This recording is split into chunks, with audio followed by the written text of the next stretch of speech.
Yeah, a little slow getting going though. But the guys kind of stayed with the approach, and fourth was a great inning with guys just kind of making the most of it.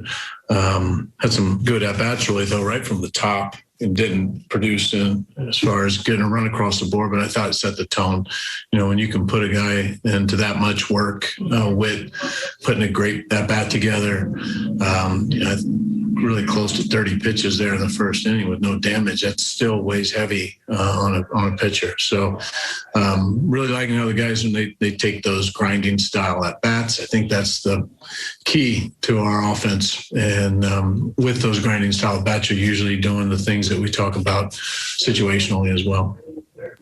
Nice to see Oliveras get into one, especially since the power that he showed in AAA to kind of see that translate finally here.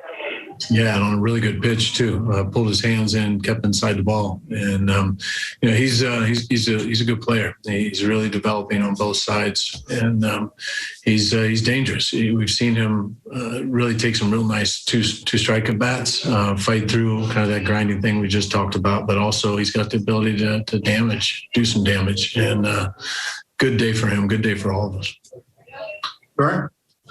Mike, I feel bad asking about just one pitcher. Your entire staff today was pretty lights out. Your thoughts on the performance you got?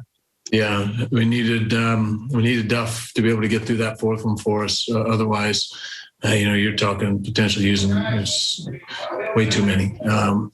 But to be able to just hand it off and watch that group continue to take those leverage innings, Zim through Josh and Brent's, and then just the one mark with Holly on one pitch. I know he'd want to have back up until that point, and after he was throwing really well, and then obviously Scotty continuing to be really impressive. But they're carrying a lot of weight in these close games. We've been working them really hard, but they've responded well, and they continue to rebound quick. So couldn't be any happier all the way through how the guys went about it.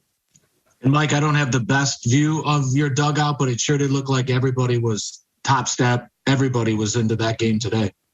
Yeah, I'll say it again. It hasn't been a lack of that, in my opinion. It's different at home. It's different with a lead. You start feeding off the fans. There's no question that our fans have been so supportive. They've been into the game, which then it just kind of brings it brings a different atmosphere in our dugout without question. But even on the road, there was very little of guys, even when we were having a tough time putting a win on the board. Very little of them, kicking rocks and hanging heads. They were staying in the game, staying in the fight. Just nice getting a couple to reinforce that kind of fight. Mr. Radoff.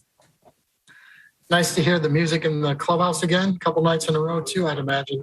Yeah, we were just talking about that as a staff. That we will not get tired of that. It does not get old. And hear the guys celebrating each other. They kind of point out who did something really special each day, and each day we're getting new guys that are doing something to contribute to help us win. And that's really, Pete, that thing that we can't stop talking about is, the more this group can get focused on, what do I have to do to give our team a better chance to win today?